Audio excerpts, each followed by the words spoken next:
Allah Azza wa Jal, if you find yourself in a hopeless state, where you feel like your heart has in fact become hard, and you have developed this sort of a problem, where you know sometimes the religious personality, or the appearance of the religious personality, is very intimidating.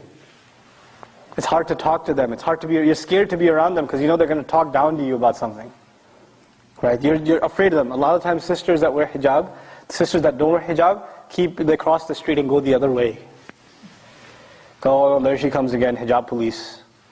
Right? She's going to tell me something, she's going to say something, make me feel bad. Right? Now on the one hand that's paranoia, but on the other hand sometimes it is true. There are people that are very condescending to others. They're arrogant towards others.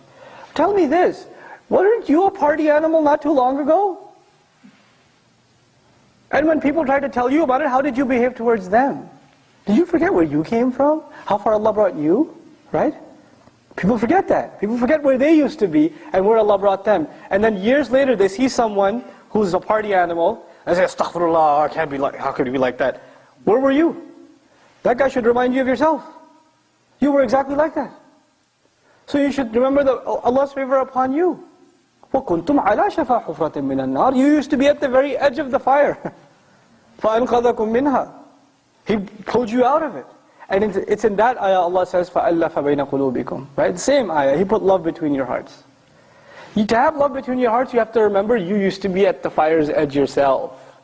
Then you got pulled back, and it wasn't because of you. It's not because you're a really smart person, and that's why you deserve to be pulled back. Whose favor was it to you?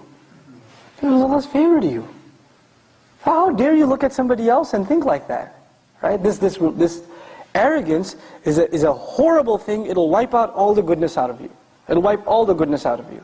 And it is most of the time our youth who end up into heated debates about whatever, if it's a theology issue, if it's a fiqh issue, if it's an MSA presidency, I don't care what the issue is. Doesn't even matter. You know usually what the root problem of the debate is? It's ego.